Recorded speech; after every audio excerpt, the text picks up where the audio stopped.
selalu sehat semuanya. Ya enggak?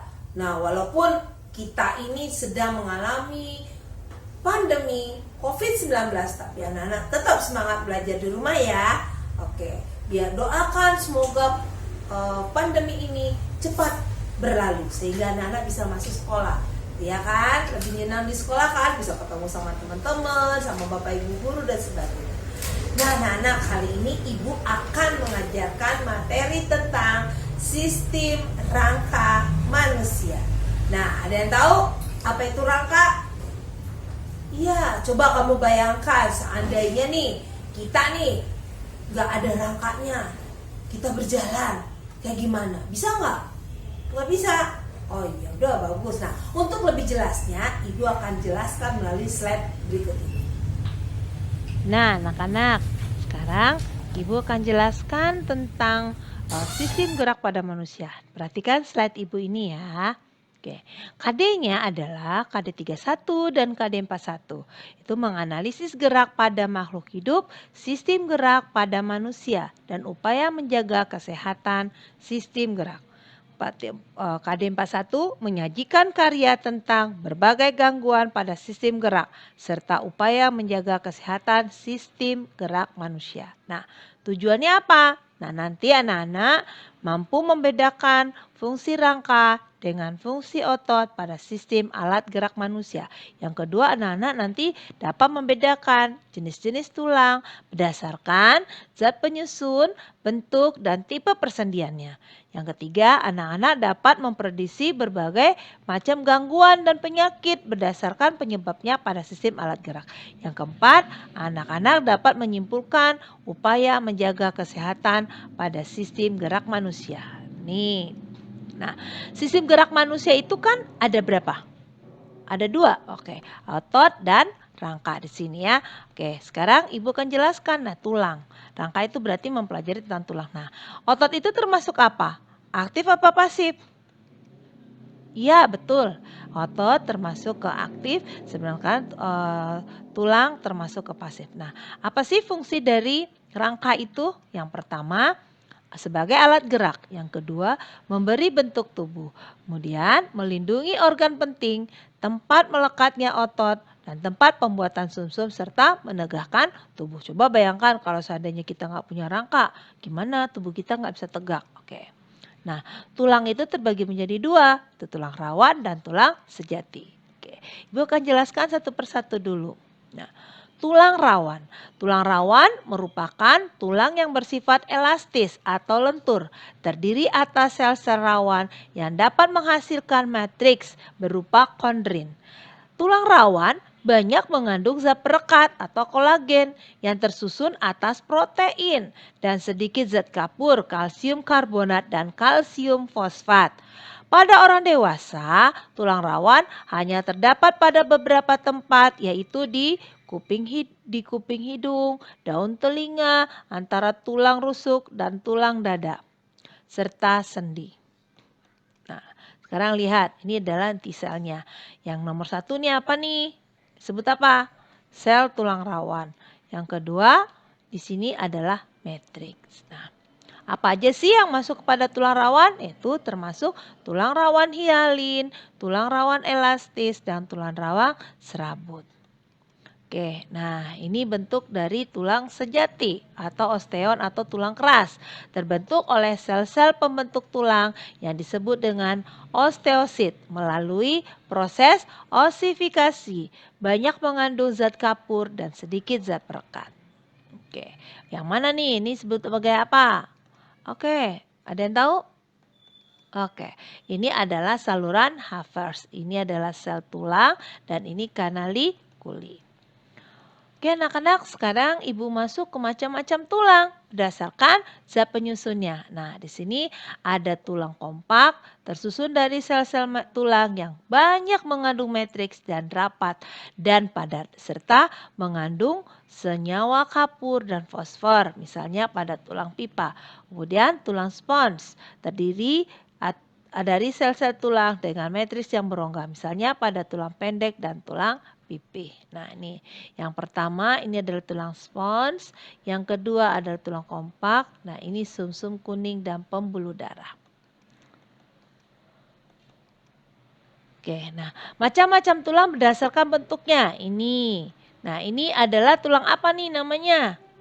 Ya, seperti apa? Seperti pipa. Betul. Nah, ini adalah tulang pipa. Ini tulang pendek, bentuknya pendek, dan ini tulang pipi. Oke. Nah, sekarang anak-anak. Ini tadi tulang apa? Tulang pipa, tulang pendek, dan tulang pipi. Ayo, sekarang anak-anak nih ada di sini ada tulang paha, tulang hasta, tulang usus, tulang belikat, ruas tulang belakang, tulang tengkorak, tulang pergelangan kaki, tulang ruas jari kaki, dan tulang dada. Termasuk kemanakah dia? Oke, Ibu tunggu. Ya? Ya? Oh, ya, oke, benar. Oke, sekarang kita perhatikan. Nah, manakah dia? Nah, yang termasuk pada tulang pipa ada tulang paha, tulang hasta, tulang ruas jari kaki. Kemudian yang pendek, ruas tulang belakang, tulang pergelangan kaki. Yang tulang pipi, tulang usus, tulang tengkorak, tulang belikat, dan tulang dada. Oke, paham ya anak-anak? Oke, paham. Nah, sekarang susunan rangka tubuh manusia. Nih, Bu bagi menjadi 3. Nah, apa saja? Ini tulang apa namanya? Yuk. Iya, tulang tengkorak, Bu. Betul. Ini ada tulang tengkorak, ini tulang badan, dan ini tulang anggota gerak. Yaitu apa saja anggota gerak? Sini, tangan dan kaki. Iya. Nah, sekarang tulang tengkorak, bukan bahas nih. Bentuknya pipih, saling berhubungan, berbentuk rongga. Kemudian mengelilingi dan melindungi otak. Terdiri atas tulang tengkorak, bagian kepala, tempurung kepala, dan tulang tengkorak bagian muka itu di wajah. Kemudian hubungan antar tulang tidak dapat digerakkan. Sekarang, nah ini gambar tulang. Kita akan bahas satu-satu. Ini apa dan sebagainya apa. Oke, nah yang pertama ini adalah tulang ubun-ubun. Ya, ini kalau mau lihat tulang ubun-ubun kamu bisa lihat dede bayi ya yang baru lahir itu kelihatan nyut-nyutnya. Nyut-nyut di kepalanya ya. Kemudian yang kedua ini adalah tulang pelipis. Ini tulang belakang, kepala belakang. Yang keempat ini adalah tulang rahang bawah. Yang kelima adalah tulang lidah nih, ada lidahnya, tulang lidah. Yang keenam adalah tulang rahang atas. Yang ketujuh adalah tulang pipi. Yang kedelapan tulang hidung. Yang kesembilan ini tulang air mata. Yang kesepuluh tulang baji. Ini tulang baji di sini. Dan yang ke-11 adalah tulang dahi. Oke, paham ya? Oke. Sekarang pengelompokan tulang tengkorak. Nah, nih ada nama tulang, tempurung kepala, bagian wajah, keterangannya apa? Tulang dahi, ada tempurung kepala 1 buah. Tulang ubun-ubun di tempurung kepala 2 buah. Tulang kepala belakang di tempurung kepala 1 buah. Tulang pelipis tempurung kepala 2 buah. Tulang baji tempurung kepala 2 buah. Tulang tapis ada di tempurung kepala 2 buah. Tulang rahang atas adanya di bagian wajah 2 buah.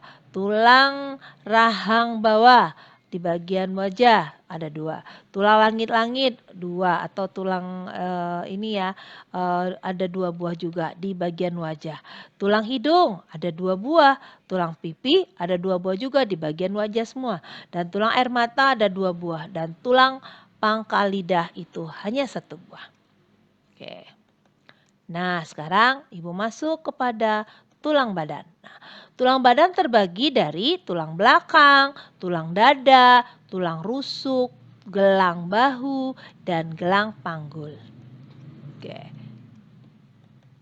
Nah, tulang belakang. Nah, bentuknya pendek, berjumlah 33 ruas, membentuk sumbu tubuh yang tidak lurus, melengkung untuk menunjang keseimbangan tubuh. Kemudian antara ruas yang satu dengan ruas lainnya saling berhubungan melalui saluran di tengah setiap ruas. Fungsi saluran melindungi sumsum tulang belakang yang terdapat di dalam sepanjang tulang belakang. Nah, tulang belakang nih apa aja? Ayo. Oke, ini 7 ruas tulang leher. Ini tulang leher ada 7. Kemudian 12 tulang punggung. Ini tulang punggung, 5 tulang pinggang, 5 tulang gelangkang, dan 4 ruas tulang ekor. Nah, sekarang Ibu masuk pada tulang dada. Bentuknya pipih. Tempat melekatnya tulang rusuk bagian depan. Kemudian terdiri atas 3 bagian, yaitu bagian hulu, badan, dan taju pedang. Nah, ini gambar dada, tulang dada ya. Oke. Nah, yang mana nih yang nomor 1? Nomor 1 adalah tulang hulu. Nih, yang ini tulang badan dan ini adalah tulang taju pedang. Oke, sekarang Ibu masuk tulang rusuk. Jumlahnya 12 pasang. Terdiri dari 3 jenis tulang, yaitu tulang rusuk sejati, tulang rusuk palsu, dan tulang rusuk melayang. Fungsinya melindungi jantung dan paru-paru bersama-sama dengan tulang dada dan tulang punggung. Nah, ini gambar tulang rusuk dan tulang dada. Oke. Nah, ini ya, ini tulang hulu, tulang badan, tulang taju pedang, tulang rusuk. Ini tulang palsu dan ini tulang melayang. Gelang bahu terletak di kanan kiri tubuh, tersusun atas tulang selangka dan tulang belikat. Tulang belikat berbentuk segitiga pipih dan mempunyai tonjolan yang disebut dengan paruh gagak. Kemudian gambar gelang bahu. Nah, ini adalah tulang selangka dan ini tulang belikat. Kemudian gelang panggul. Tersusun atas tulang usus, tulang kemaluan, tulang duduk yang bergabung menjadi satu. Nah, ini adalah tulang usus. Yang ini tulang kemaluan dan ini tulang duduk. Sekarang Ibu masuk pada tulang anggota gerak. Nah, terdiri dari tulang anggota gerak atas yaitu tangan dan anggota gerak bawah yaitu kaki. Tulang anggota gerak atas berhubungan dengan gelang bahu. Kemudian tulang anggota gerak bawah berhubungan dengan gelang panggul. Nah, gambar tulang anggota gerak atas. Nah, apa saja? Oke. Yang pertama adalah tulang lengan atas. Yang kedua, tulang hasta. Yang ketiga adalah tulang pergelangan tangan. Yang keempat, tulang telapak tangan. Yang kelima, tulang ruas jari tangan. Dan yang keenam adalah tulang pengumpil. Nah, tulang anggota gerak bawah. Tadi anggota gerak atas. Apa saja? Oke. Nah, ini dia. Ini adalah tulang paha, tulang tempurung lutut, tulang betis, tulang telapak kaki, tulang ruas jari-jari kaki, dan tulang pergelangan kaki beserta tulang kering. Ya. Oke. Sekarang Ibu masuk kepada sendi. Sendi apa? Sendi adalah hubungan antar tulang. Nah, sendi terbagi menjadi 3. Sendi mati, sendi kaku, dan sendi gerak. Nah, sendi gerak di sini contohnya ada sendi peluru, sendi pelana, sendi putar, dan sendi engsel. Sekarang Ibu jelaskan satu persatu. Apa itu sendi mati? Sendi mati adalah hubungan antar tulang yang tidak memiliki celah sendi sehingga sendi tidak dapat bergerak. Nah, contohnya apa? Sendi yang menghubungkan tulang tengkorak. Nih, tulang tengkorak disebut dengan sendi mati. Yang kedua, sendi kaku adalah hubungan antar tulang yang gerakannya terbatas. Nah, contohnya sendi yang menghubungkan tulang rusuk dengan tulang belakang. Hubungan antara tulang rusuk dengan tulang dada, sesama tulang pergelangan kaki dan sesama tulang pergelangan tangan. Ini dia sendi kaku. Kemudian yang ketiga, sendi gerak. Nah, sendi gerak itu yang dapat digerakkan. Nah, contohnya di sini sendi engsel merupakan hubungan dua buah tulang yang salah satu tulangnya hanya dapat digerakkan ke satu arah. Nih, contohnya pada siku, lutut dan antar ruas jari serta mata kaki. Ini adalah termasuk dari contoh sendi engsel. Seperti pintu ya, engsel. Kemudian sendi peluru merupakan hubungan antara dua tulang yang memungkinkan terjadinya gerakan ke segala arah. Jadi ke segala arah. Contohnya adalah tulang lengan atas dengan bahu dan tulang paha dengan gelang panggul. Nih, Ini adalah termasuk pada sendi peluru.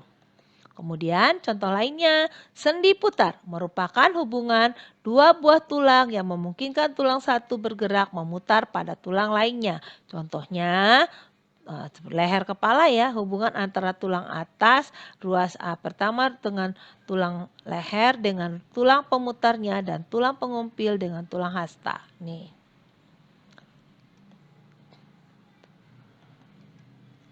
Sendi pelana merupakan hubungan dua tulang yang permukaannya berbentuk pelana kuda dan memungkinkan bergerak ke dua arah.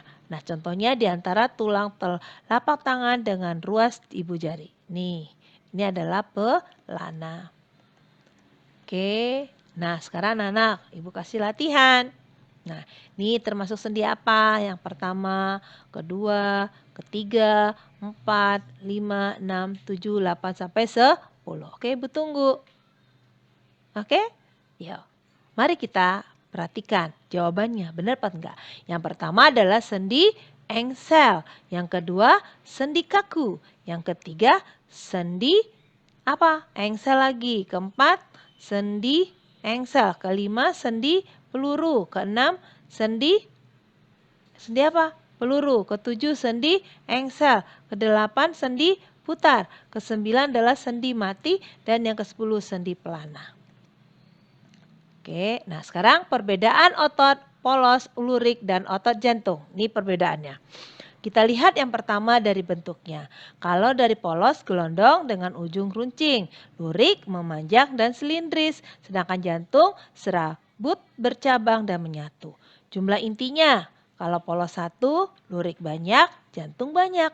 Letak inti, tengah, tepi, tengah. Cara kerja tidak sadar dan tidak sadar. Dinding penyusun organ dalam tubuh dalam tubuh ini melekat pada rangka atau tulang jantung. Kecepatannya lambat, cepat, kuat dan berirama. Sitoplasma tanpa garis melintang yang jelas, garis melintang yang jelas dan garis melintang yang jelas. Oke. Sekarang, nah ini termasuk otot apa nih? Ayo. Ada 3. Oke, ini otot apa? Otot apa? Oke, ini otot lurik, ini otot jantung, dan ini adalah otot polos.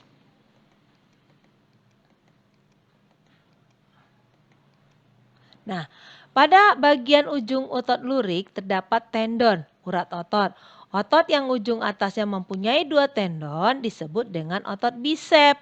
Otot yang ujung atasnya mempunyai 3 tendon disebut dengan otot trisep. Ini dia tangan kita. Yang di sini adalah tendon. Yang pertama, yang kedua ini ada 2 tendonnya. Berarti itu disebut dengan bisep. Nah, ini ada 3, 1, 2, 3. Nah, berarti dia adalah trisep. Nah, sekarang kerja otot. Otot memiliki kemampuan yang sangat unik yang disebut dengan berkontraksi. Nah, saat berkontraksi, otot menggunakan energi kimia dalam bentuk glukosa. Saat glukosa terurai, energi kimia berubah menjadi energi mekanis dan otot berkontraksi. Ketika pasokan glukosa habis, digunakan otot menjadi lelah. Otot memerlukan istirahat, selama istirahat disebut dengan dipasok lagi dengan glukosa kembali sehingga disebut dengan berelaksasi. Nah, otot juga menghasilkan energi panas yang disebut dengan kontraksi. Panas yang dihasilkan oleh kontraksi otot membantu mempertahankan suhu tubuh pada tingkat yang tetap. Otot yang melakukan banyak kegiatan menjadi lebih besar dan kuat, sedangkan otot yang tidak pernah dilatih menjadi kecil ukurannya. Nah, ini kerja otot. Nah, ketika bekerja, tangan dinaikin, berarti bisepnya berkontraksi. Sementara trisepnya berrelaksasi. Nah, lihat, perhatikan. Kalau ini berkontraksi, lihat, lebih pendek. Kemudian lebih besar dan lebih keras. Sementara berrelaksasi, lebih panjang, lebih kecil, nih lebih panjang, dan lebih lunak. Nah, sekarang untuk menggerakkan tulang diperlukan minimal 2 buah otot, yaitu antagonis dan sinergis. Nah, apa sih yang antagonis? Nah, ini antagonis artinya yang berlawanan. Ini contohnya ya, ototnya berrelaksasi, ini yang trisepnya berkontraksi. Namanya berbeda atau antagonis. Oke. Ini juga Ini bisepsnya berkontraksi, trisepsnya sedang berelaksasi. Nah, ada apa tadi? Dua otot yang bekerja saling berlawanan seperti otot bisep dan trisep pada lengan atas disebut dengan otot antagonis. Nah, gimana yang sinergis? Sinergis, dua otot yang bekerja bersamaan seperti otot-otot pronator pada lengan bawah disebut dengan otot sinergis. Jadi sama. Nah, sekarang Ibu masuk pada kelainan atau gangguan pada tulang. Rakitis nih, bentuknya ada huruf O dan juga berbentuk huruf F. Yang normal seperti ini kakinya ya. Ini bentuknya liter O dan ini berbentuk liter X. Nah, ini juga ada gangguan yang lainnya pada polio. Ini disebabkan oleh infeksi virus yang mengendalikan otot rangka, akibatnya menyebabkan kelumpuhan bagi penderitanya. Nah, kemudian ada juga kelelahan otot. Nah, kelelahan otot ini contohnya seperti sering terjadi kram otot atau kejang-kejang otot. Dan juga ada kaku leher atau stiff. Adalah suatu kelainan yang terjadi karena peradangan otot leher yang disebabkan oleh salah gerakan atau adanya hentakan pada leher. Nah, sekarang kelainan tulang. Tulang belakang ada yang membentuk ke depan disebut dengan lordosis, ke belakang kifosis, dan kiri kanan skoliosis. Oke, sekarang lihat gambarnya. Oke, ini termasuk apa? Ayo. Iya, betul sekali. Ini adalah skoliosis, ini lordosis, ini adalah kifosis. Ini yang normal. Oke, sekarang fraktura dan fisura. Apa sih fraktura? Itu patah ya. Patah tulang disebut dengan fraktura. Fraktura tertutup terjadi jika tulang patah tetapi bagian ujung patah tidak menembus kulit. Nah, ini seperti ini. Ini bisa dilihat di ronsen. Ini patah tulangnya ya. Kemudian ada lagi osteoporosis. Osteoporosis adalah keadaan di mana tulang menjadi rapuh atau mudah patah. Nah, ini biasanya disebabkan kekurangan hormon-hormon. Nah, ini bisa terjadi pada orang yang berusia lanjut karena kurang kalsium dan kalsium. Nah, ini normal dan ini osteoporosis, ini propos. Kemudian artritis rematik, suatu keadaan di mana sendi tidak dapat digerakkan. Hal ini terjadi karena tulang rawan yang terdapat di antara kedua sendi mengalami kemunduran atau degenerasi dan digantikan dengan bahan kapur yang lebih keras. Penyakit ini disebabkan oleh faktor keturunan yang dapat timbul di segala usia. Nah, ini rickettsia. Tadi ya karena kekurangan vitamin D ya, dan fosfor, tulang juga ya. Menyebabkan tulang kaki menjadi bengkok. Nah, sekarang upayanya gimana? Nah, upayanya kita selalu berjemur di bawah sinar matahari pada pagi hari, lebih bagus jam 10 pagi ya. Kemudian meningkatkan konsumsi makanan yang mengandung banyak kalsium. Yang ketiga, memperbanyak konsumsi makanan yang mengandung vitamin D. Yang keempat, menghindari kebiasaan duduk yang salah supaya tidak terjadi apa tadi? Lordosis, kifosis, dan skoliosis. Sebaiknya duduk dengan cara yang benar. Yang kelima, melakukan olahraga secara teratur. Yang keenam, memperhatikan aktivitas fisik yang cukup setiap harinya. Nah, anak-anak, gimana dengan pembelajaran Ibu kali ini? Ya, oke. Nah, anak-anak gimana? Tadi udah tahu kan apa saja yang rangka manusia? Udah tahu tentang sendi, sudah tahu tentang penyakit-penyakitnya, dan tahu juga bagaimana kita menjaga kesehatan kita. Nah, gimana? Bermanfaat nggak pelajaran hari ini? Bermanfaat? Oke, anak-anak harus dilakukan apa yang telah Ibu sampaikan tadi, upaya kita menjaga kesehatan kita. Semoga kita menjadi selalu sehat selalu. Oke, anak-anak, gimana? Minggu depan Ibu akan membahas lagi tentang pada pelajaran yang lainnya. Oke, Ibu cukupkan. Assalamualaikum warahmatullahi wabarakatuh.